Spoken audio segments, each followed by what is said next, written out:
This is the story of the night Claire and I took a road we were told not to stop on and ignored that warning anyway, a decision we still can't explain and can't forget. We left the city just after noon with the careless optimism of a road trip meant to feel like a reset. The sky clear and the highway predictable in a way that made what followed impossible to anticipate. It was only after dusk settled in and the highway narrowed into a long, uninterrupted stretch cutting through dense forest that the atmosphere shifted from casual travel to something quieter and more isolating, though neither of us commented on it at the time. The GPS showed nearly 3 hours without marked services ahead, which is why we pulled into the lone gas station we saw without much discussion, even though the tank was still above half. The gas station's flickering neon sign buzzed like an insect trapped in amber, casting a sickly glow over the cracked pavement. Claire stretched her legs outside the car while I pumped gas, the smell of stale gasoline and pine needles thick in the air. That's when I noticed the clerk watching us from inside, not just glancing, but staring with the intensity of someone counting our breaths. The clerk didn't blink when I walked in. He was older than I expected, his face lined like crumpled paper, eyes cloudy with cataracts, but his posture was unnervingly alert. "Pay at the pumps out," he said before I could speak. His voice was dry, like leaves scraping concrete. I handed him a 20, and his fingers brushed mine. Cold. Too cold for the stifling heat of the station. "You two heading west?" he asked, not looking at me as he made change. "Just up to the overlook," I said, forcing a casualness I didn't feel. The clerk's fingers lingered on the bills a second too long before sliding them across the counter. His nails were yellowed, the edges cracked like old porcelain. "Don't stop," he said abruptly, pressing the change into my palm with slow insistence. "Not for 3 hours. Not till you clear the pass." Claire laughed when I told her what the clerk had said, tossing her hair over one shoulder as she buckled her seatbelt. "Small-town ghost stories," she mused, rolling down the window to let in the sticky evening air. "Probably gets a kick out of scaring city folks." The dismissive ease in her voice should have reassured me, but the clerk's fingers lingered in my memory, cold, deliberate, like he'd pressed the warning into my skin. The road climbed steadily, trees crowding in until their branches scraped the roof like insistent fingers. We didn't speak much, the hum of the engine filling the silence until, 20 minutes in, the radio sputtered into static. Claire reached to fiddle with the dial, but the static only deepened, resolving for one crystalline moment into a voice, low, distorted, repeating the clerk's exact words. "Don't stop." Then silence. Claire's hand froze on the dial. "Did you—" The headlights cut out mid-sentence, not flickered, not dimmed, snuffed like candles between fingertips. The engine choked. Not the sputtering death of a failing alternator, but a sound like something had reached down the intake manifold and squeezed. I jammed the brakes as the car coasted to a stop, tires crunching gravel at the overlook's empty pull-off. Pine branches clawed at the windows in the sudden quiet. Claire's hand found my forearm, nails biting skin. "What the hell?" Her whisper was too loud. The trees absorbed it anyway. The static had vanished as abruptly as it appeared, leaving only the hum of tires on asphalt, until that stopped too. Not the engine. The engine kept running, smooth and oblivious, but the car wasn't moving. I pressed the accelerator. Nothing. The speedometer needle trembled at 0. "Are we—" Claire began, but the headlights winked out before she could finish. Not a flicker, not a fade. One moment the road ahead was bathed in white, the next it was swallowed whole by the dark. Outside, something sighed, Not wind, not branches. A sound like lips parting after a long silence. The driver's side door handle rattled. Just once, deliberate. Claire made a noise low in her throat. The passenger window was still down. The night air pooled in, thick as oil. Then the scent hit us. Copper and wet earth, the tang of something freshly unearthed.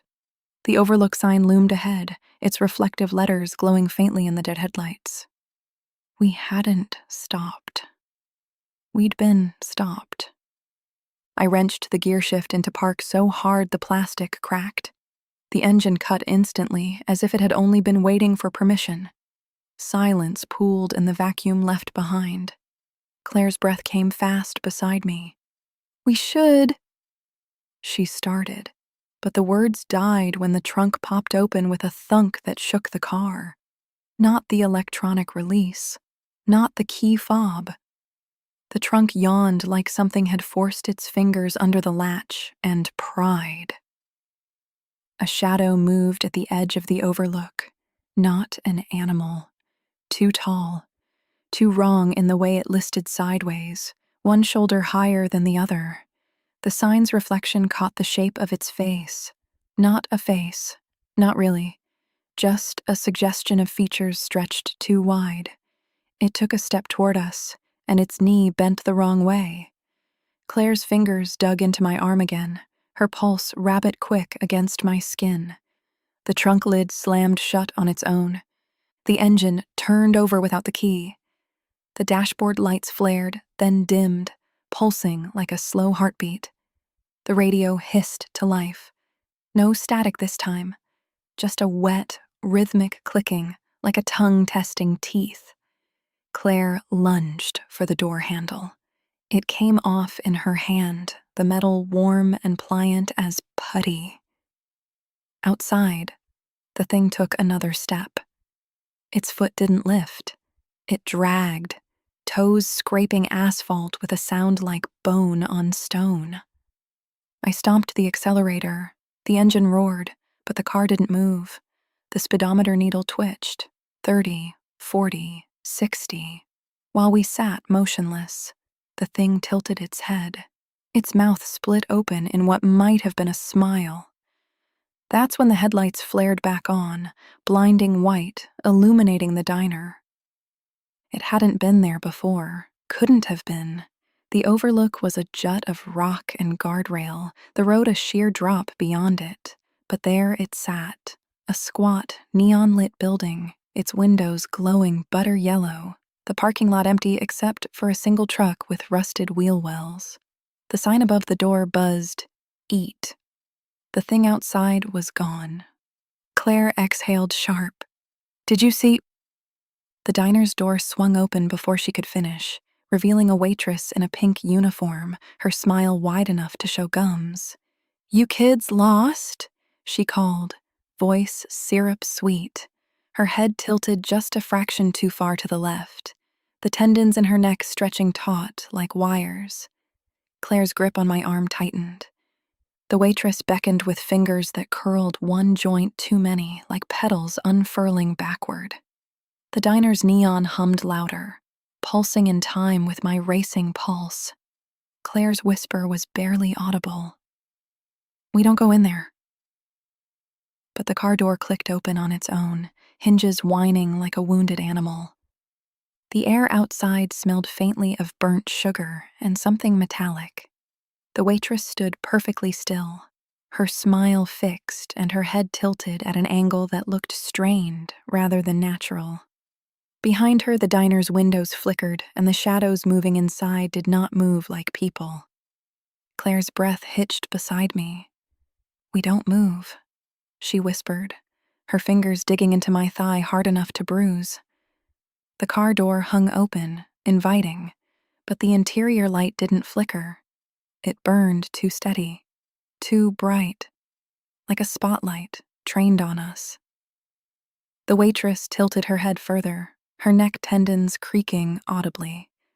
"Come on in," she repeated, syllables stretching like taffy. "Special's almost ready." The waitress's arm extended toward us, elongating with a series of wet pops, her elbow bending in a direction elbows shouldn't bend, fingers splaying wide like a spider testing its legs. Claire made a sound like a gasp caught in her throat. The diner's neon flickered again, and for a heartbeat, the waitress's shadow stretched across the pavement, not matching her body, but twitching independently, its fingers twining together in a knot of too many joints. I slammed my palm against the door, forcing it shut with a bang that echoed like a gunshot. The lock clicked down, but the mechanism sounded loose, sloppy, as if the metal had softened. The engine revved on its own, the RPM needle spiking into the red. The car lurched forward suddenly, tires screeching against gravel, but instead of pulling us onto the road, it swerved sharply toward the diner's entrance. Claire grabbed the wheel, her knuckles whitening as she wrestled against whatever force was steering us. No, no. The diner's neon sign buzzed louder, one of the letters flickering out of sequence, so that for a brief second the word above the door did not read the way it should have before snapping back into place. The waitress stepped aside without breaking her smile. Her posture settled into something almost normal, though her arms folded back a fraction too slowly, as if remembering how they were meant to move. The steering wheel shuddered under our hands as the car lurched forward, and when the tires hit the lot, the pavement felt wrong beneath us, soft enough that the car dipped slightly before regaining balance. The diner's door swung open wider as the car stopped inches from the curb, the engine dying with a wet, uneven sound. She stood in the doorway under the neon glow, her smile stretching further than before, far enough that something about her jaw no longer aligned correctly. When she spoke again, her voice carried a second tone beneath it, slightly delayed, as if another mouth were repeating the words a fraction of a second behind her. Claire's fingers dug into my sleeve, her breathing shallow and uneven. The car doors unlocked with a hollow click that seemed to come from everywhere at once. Outside, the diner's windows pulsed, and the shapes inside shifted, out of rhythm with the flickering light. One figure leaned forward until its neck seemed too long for its body, pressing close to the glass. The waitress's mouth opened wider, not in a scream, but in slow, deliberate invitation, something about the hinge of her jaw no longer aligning correctly. When she exhaled, the smell reached us a second later, sweet, burnt, and wrong. Claire recoiled against the headrest as the diner door swung wider, and behind the waitress the shadows turned toward us together, as if responding to a signal we could not hear. My fingers found the gear shift. It moved under my palm like a living thing, muscle flexing beneath the plastic. Claire let out a choked noise as the steering wheel jerked in her grip, the leather suddenly slick and spongy. The car wasn't ours anymore. The waitress's hand flattened against the windshield, fingers spreading like starfish, except there were 7 of them now, the extras splitting from her knuckles with wet, tearing sounds. Her nails were black and ridged, tapping a rhythm that matched the pulsing neon. Behind her, the diner's interior lights stuttered, revealing flashes of the patrons. A man with his neck bent at a right angle, his chin resting on his own shoulder. A woman whose arms branched into too many elbows, fingers braiding together in her lap like knotted rope. Claire's voice was raw when she spoke. "Reverse. Now." My hand tightened around the gear shift. It twitched once beneath my palm, resisting, then slid into reverse with a sound like cartilage grinding. I slammed my foot down. For a heartbeat, nothing happened. Then the car jerked backward violently, as if yanked by a chain. The waitress's hand peeled from the windshield with a wet suction sound, leaving behind streaks that weren't quite handprints, too many finger trails, too long. Her smile widened impossibly as the car shot away from the diner, tires screaming. But we weren't moving across asphalt. The lot stretched. The diner stayed the same size in the windshield, receding and advancing at once. The neon sign flickered faster now. Eat meat, meat at meat. Letters overlapping until they blurred into a frantic pulse. The shadows inside the windows began pounding against the glass in unison, their limbs striking at wrong angles, joints bending backward with each impact. "Faster!" Claire screamed, her voice splintering against the windshield as if the glass itself might crack under the strain. "I'm trying," I shot back, though the words felt useless the moment they left my mouth.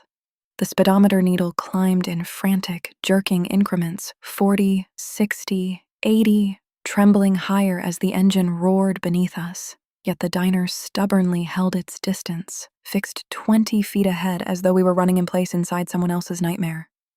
The waitress stepped off the curb and began walking toward us, not with urgency or aggression, but with a slow, deliberate purpose that felt far more threatening than a sprint ever could have.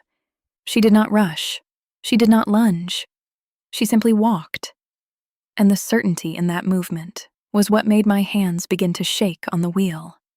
Each step landed with a weight that didn't match her thin frame, the impact traveling through the hood and into the steering wheel until it trembled beneath my hands, and as she moved closer, her legs bent the wrong way again, knees folding backward mid-stride, joints popping softly in a way that carried through the glass as if the night itself wanted us to hear it. The distance between us shortened with slow certainty, and the air inside the car felt tighter with each step she took, as though the space itself were narrowing around the hood while her shadow stretched longer across the pavement than her body should have allowed. Then she vanished. Not in a blur. Not in a blink. She was simply there, and then she wasn't. I mean that in one continuous breath she occupied that narrow strip of asphalt between us, and in the next she did not, leaving behind nothing but the flat red wash of neon light and an emptiness so abrupt it felt staged, as though something had stepped out of sight but not out of the scene. The absence she left behind pressed against my senses harder than her presence had, because there was no sound now. No bone-soft pops of joints bending the wrong way. Only the relentless scream of our own engine. The engine still screamed beneath my foot, but without her footsteps to answer it, the sound felt wrong, mechanical and lonely in a way that made my stomach tighten. Inside the diner, the shadows froze mid-motion, elbows suspended at impossible angles, faces pressed halfway to the glass. The pounding stopped so abruptly it left a ringing silence in its wake. "Where did she go?" Claire asked, but she did not raise her voice, as if speaking too loudly might draw attention from something we could not see. I did not answer her, because I was watching the empty space in front of the hood, waiting for it to shift, to ripple, to betray some sign of movement. And it was only when I glanced down at the dashboard that I felt the first real surge of dread. The RPM needle was dropping. It did not jerk or stutter. It descended with quiet certainty, sliding out of the red and into lower numbers as though something beneath the hood had decided, calmly and without resistance, that it no longer needed to perform for us. The engine's roar thinned into a strained, uneven whine, and the vibration beneath my foot weakened until the pedal felt hollow, disconnected from anything mechanical or alive. "Keep it running," Claire said suddenly, her voice no longer brittle but sharp with recognition. "Whatever you do, don't let it stop." The clerk's words surfaced in my mind with terrible clarity.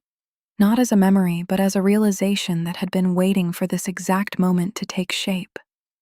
Don't stop. Not, don't go in. Not, don't look. Don't stop. The clerk hadn't meant the overlook. He hadn't meant the diner. He had meant this. The car must not fully power down. The moment the engine dies, the diner takes control. The realization did not hit me all at once. It settled in cold and certain, as if this had been waiting for us from the start. I could feel the car giving in beneath my hands, not violently, but quietly, as though something unseen was shutting it down piece by piece. The RPM needle slid lower without hesitation, and then the engine fell completely silent beneath my hands, the sudden absence of vibration changing the air inside the car in a way that felt immediate and unnatural, as though something had quietly stepped into the space the sound had occupied. The darkness outside was total now. Not the kind of darkness you expect in a forest at night, where your eyes slowly adjust and shapes begin to form, but something heavier and more complete, as though the world beyond the windshield had been removed rather than dimmed. Even the diner, which moments ago had burned in steady red light, was gone from sight. The hood lowered slightly. It wasn't dramatic at first, just a gentle dip, enough that I felt the steering wheel tilt beneath my palms. Then came the faint sound of metal compressing under weight, a low groan that did not belong to wind or settling suspension. Claire's hand tightened around my arm. I could feel her pulse racing, sharp and fast against my skin. "Start it," she said quietly. Before I could answer, the windshield fogged. Not from the outside, where cool night air might have met warm glass, but from the inside, directly in front of me. A pale oval of condensation bloomed at eye level, spreading slowly outward as if someone had leaned close enough to breathe against it. I knew with absolute certainty that neither Claire nor I had moved that close. The fog trembled slightly, as though shaped by steady, controlled breathing. I listened carefully, holding my own breath without meaning to, trying to separate the ordinary sounds of the car from whatever else had entered the space with us. And that was when I heard it, a steady rhythm that did not belong to either of us. It was breathing, not panicked or uneven like ours, but slow and deliberate, close enough that it felt as though someone were leaning over the hood and exhaling directly against the glass, each breath controlled and patient in a way that suggested it was not afraid at all. The hood dipped further, the metal bending with a strained sound that made my stomach tighten. The glass bowed inward slightly under pressure, not enough to crack, but enough to change its shape. The dashboard flickered weakly for a single second, a fading pulse of light that barely illuminated the space beyond the windshield. In that faint glow, she was there. She had not approached. I had not seen her move across the lot. She was perched on the hood, though I had not seen her climb onto it, crouched too lightly for the weight she seemed to carry, her face hovering inches from the windshield, close enough that I could see details I had not noticed before. Her face was calm. That was what unsettled me most. She was not smiling wide anymore. Her mouth was curved into something softer, almost thoughtful, as though she were studying us. Her eyes were open too wide, the whites visible all around her irises, and they did not blink. Thin cracks traced faint lines across her skin, like fractures in old porcelain that had been repaired too many times. They ran from the corners of her mouth down toward her jaw and along her forehead, subtle but unmistakable. Her breath continued to fog the glass from the inside, the condensation spreading slowly outward in a pale oval that trembled faintly with each measured exhale. And as I watched it widen, I saw her hand rise into view from below the edge of the hood. 7 long, pale fingers pressed themselves deliberately against the windshield from the outside, and the glass responded in a way that made my stomach tighten, bending inward just slightly beneath her palm as if the barrier between us had thinned without our noticing, as if it were no longer as solid as it had been moments before. Claire made a small sound beside me, something caught halfway between a breath and a word, and when I turned toward her I felt something colder than fear settle in my chest, because she was not looking at me at all, but staring straight ahead at the waitress. Her expression no longer twisted with panic, but emptied of it, as though whatever had terrified her seconds earlier had been replaced by something quiet and distant. "Claire," I said, and even to my own ears my voice sounded muted, swallowed by the dark interior of the car, but she did not answer me or even blink. Instead, her hand lifted slowly toward the door handle with a calm, unhurried movement that felt far more wrong than if she had lunged for it, and I heard the locks shift beneath her fingers, clicking one after another in soft, mechanical sounds that carried an unsettling sense of decision. I reached for her wrist and wrapped my hand around it, and the shock of her skin against mine made me flinch because it was ice cold, not the chill of fear, but the deep, unnatural cold of something that had been sitting too long in the dark. "Look at me," I said, pulling her slightly toward me and trying to turn her face away from the windshield, but her eyes refused to move, remaining fixed forward and locked onto the woman outside, as if whatever held her attention had tightened its grip. The waitress's smile widened then, not in an exaggerated or theatrical way, but in a small, deliberate shift that felt far worse because of its restraint, as though she were acknowledging that something had gone exactly as planned. At the same time, the hood lowered another inch beneath her weight, the metal giving with a slow, heavy sound, and the windshield bent further inward under the steady pressure of her palm, narrowing the space between her face and ours. In that tightening space, with Claire's cold wrist in my hand and the car silent around us, I understood with complete clarity that the moment the engine died, she had not needed to follow us or force her way inside, because the struggle had already ended the instant we stopped, and the diner had not drawn closer to us at all. We had simply crossed into something that already belonged to her. The understanding settled into me slowly, not like panic, but like cold water rising, and I felt it in the way Claire's wrist rested in my grip, loose and unresisting, as though whatever had taken hold of the car had begun to take hold of her as well. Her fingers continued their quiet movement toward the door handle, not shaking, not rushed, but guided by a calm certainty that frightened me far more than if she had been screaming. Outside, the waitress did not move her hand from the windshield. The 7 fingers remained pressed against the glass, and with steady pressure the surface bowed inward another fraction of an inch. I could see the faint distortion of her face through the curve of the glass, the cracks along her skin widening slightly as if the strain of holding her shape required effort.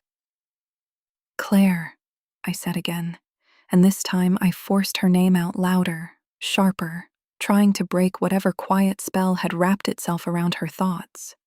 I tightened my grip on her wrist and pulled her toward me, but her eyes did not shift from the woman outside. They were fixed, focused, almost peaceful, and that frightened me more than anything else I had seen that night. The hood sank another inch, metal groaning beneath the weight. The darkness around us felt closer now, less like open night and more like enclosed space, as if the diner had folded itself around us even without visible walls. I knew then that if I did nothing, if I hesitated even a second longer, the door would open and Claire would step out without resistance. My hand left her wrist and went back to the key. I twisted it hard, long past where it should have been turned, and the starter screamed in protest, a harsh, grinding sound that filled the cabin. For one awful moment, nothing answered. The engine did not catch. The grinding faded into a hollow click. The waitress's smile widened. Claire's fingers closed around the door handle. The locks shifted under her hand, with a soft, mechanical sound that felt louder than the neon had ever been. I turned the key again and pressed the accelerator down as far as it would go, even though I knew there was no ignition to respond. The starter groaned once more, metal against metal, and the smell of heated wiring began to fill the air. "Come on," I whispered. Not to Claire, not to myself, but to the car, as if it were something living that could choose to fight. The hood dipped sharply, enough that I heard the distinct crease of steel folding. The windshield bowed further inward, and for a brief second I thought it might crack. Then Claire shifted beside me, and instead of pulling her hand back from the door as I had hoped she would, she leaned slightly toward it, her shoulder angling closer to the window and her fingers tightening around the handle as though something on the other side had called her forward rather than pushed her away. Her shoulder pressed more firmly into the passenger side, as if she were about to push the door open, her body tilting toward it with quiet intention, while her expression remained distant and fixed forward, as though she were following instructions I could neither hear nor interrupt. I grabbed her again, this time with both hands, pulling her sharply toward me with enough force that her head turned and her gaze wavered for the first time, her eyelids blinking once in a slow, heavy motion, like someone surfacing from deep water after being held under too long. "Stay with me," I said, and I could hear the break in my own voice despite trying to steady it. "Don't look at her."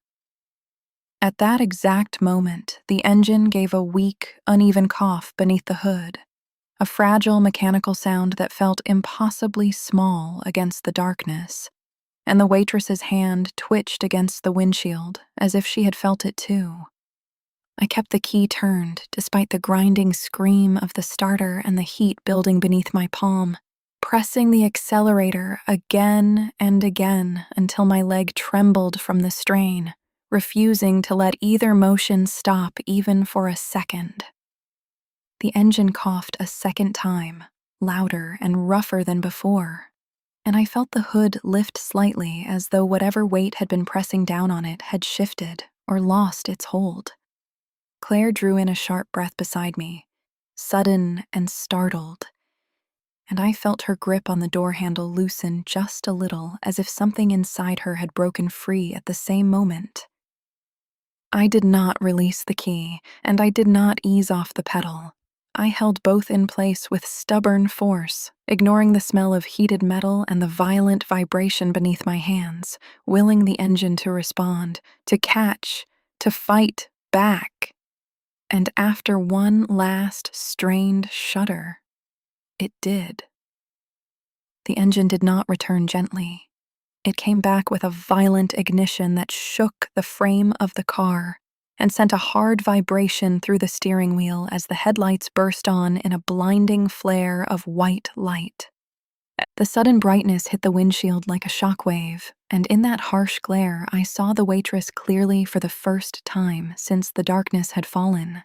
Her face still pressed close, but no longer calm, thin cracks spreading rapidly across her skin, as if the force of the ignition were pushing against her from the inside. Her 7 fingers jerked away from the glass, leaving behind long, dark streaks where they had pressed, and the windshield snapped back into place with a sharp sound as the pressure against it disappeared. The hood snapped upward as the weight vanished, and behind her the diner began to falter, its steady red glow breaking into uneven pulses as though the building itself were struggling to remain intact under the renewed hum of the engine. The windows flickered, the shadows inside losing their shape, and for a moment the entire structure looked unstable, less like a place and more like something being projected onto the dark. Claire turned toward me fully then, her breathing ragged but her eyes clear again, and I shifted into drive without speaking. The car moved forward, the tires gripping solid pavement this time, but she did not retreat.